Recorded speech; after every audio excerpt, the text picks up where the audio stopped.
जिसके फलस्वरूप गुरुदेव वहां तो ना तो वहां पर समाज का विकास हो पाता है और ना वहां के मंदिर अथवा तीर्थ का अतिशय उभर पाता है।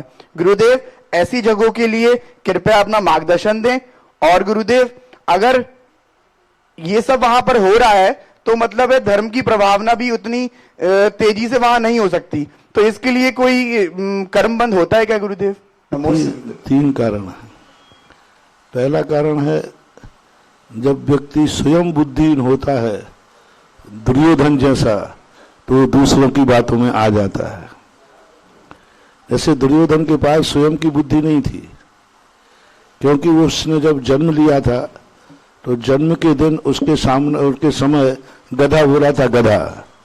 तो जो शास्त्राचार्यों ने कहा था जिंदगी में कभी अपनी अकल से काम नहीं करेगा, तो दूसरा जैसा भड़का देते हैं लोग, भड़क जाते हैं, क्योंकि स्वयं बुद्धिहीन है, स्वयं तत्व का निर्णय करने में सक्षम नहीं है।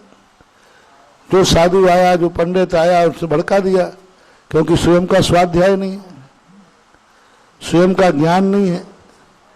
यदि व्यक्ति स्वयं का निर्णय कर ले, यदि आपको पता चल जाए कि ये सोने का बिस्किट है, फिर आपको लाख लोग कहें कि ये पीतल है, तो क्या आप बहकावे में आएंगे? क्योंकि आपका निर्णय हो चुका। तो सम्यक दृष्टि जीव जो होता है वो सोने के बिस्कुट के समान निर्णय कर चुका है कि यह सत्य है। अब उसे हजारों लोग कहें, वो कहें भैया तुम्हें जो दिख रहा हो दिखे, मेरा तो निर्णय हो चुका कि यही सोना था, है और रहेगा। उसका मूल कारण है कि आज गृहस्थों में स्वाध्याय की कमी हो गई, शास्त्रों का स्वाध्याय नहीं कर पा रहे, और स्वाध्याय कर पा रहे हैं तो उसका अर्थ सही नहीं निकाल पा रहे, तो कोई भी आके उनको भटका देता है, क्योंकि तुम्हें तो नॉलेज है नहीं। जो व्यक्ति स्वयं पारखी होता है उसे दुकानदार कभी खोटा निर्गल खोटी चीज नहीं दे पाता, क्योंकि वो स्वयं जानता है। दूसरा कारण होता है समाज में फूट डालने का व्यक्तिगत स्वार्थ। कोई ऐसी गलतियां वो कर बैठते हैं, ऐसे साधु शिथिलाचारी होते हैं जो सोचते हैं कि मेरे में शिथिलाचार है और अच्छे लोग तो मुझे मानेंगे नहीं क्योंकि मेरे में कमी है।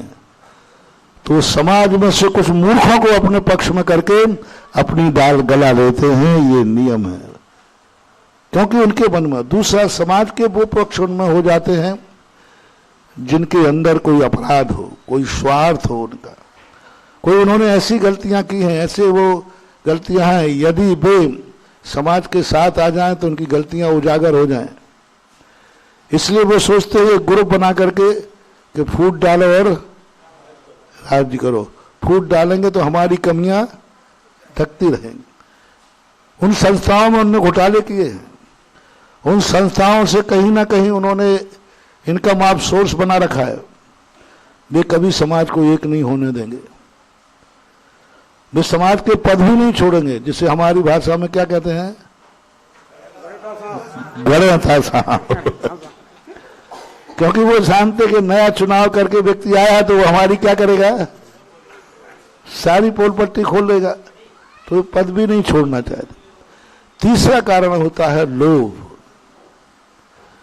जिनको लोभ होता है, पद की लोलुपता होती है, वे कुछ भी करके पद हासिल करने का प्रयास करेंगे।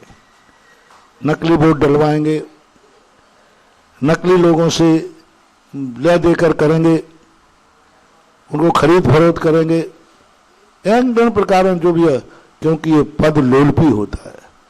जिस समाज में पद लोलपी लोग होते हैं वो समाज कभी एक हो ही नहीं थे।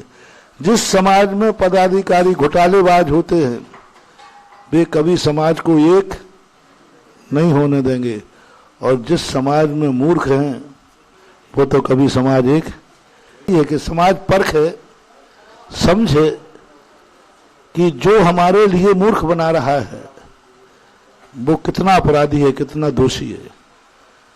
पद के लोभ के कारण तुम बिको मत। चुनाव के समय तुम सत्य के पक्ष में रहो, सत्य का साथ दो, और सत्य आत्मा को परखना चाहिए। स्वयं निर्णय करो आत्मा से, अच्छे लोगों के साथ बैठ करके अच्छे व्यक्तियों को चुनो। साधु की भी पहचान तुम्हें होना चाहिए। गृहस्थ को ऐसे ही नहीं है आंख बंद करके साधु नहीं, गृहस्थों को भी अपने गुरु की पहचान होना चाहिए। गुरु कैसा होना चाहिए? सच्चा गुरु होगा तो समाज को बांटेगा नहीं, बल्कि बटे हुए समाज को एक करेगा। सच्चे गुरु का लक्षण है एक करेगा। वो जितना प्रयास करेगा सबको मिलाओ, एक करो, संगठित करो, क्योंकि संगठित समाज ही हमारे धर्म की रक्षा कर सकती है।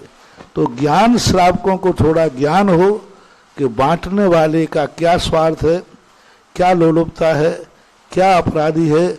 ऐसे लोगों के लिए आप चुनाव के समय उनको नेता न चुने, यही तुम्हारे पास अधिकार है। बाकी तो फिर चुन लिया तो फिर तो वो तो दुर्योधन है, वो तो जो करना है सो कोटि कोटि नमस्कार।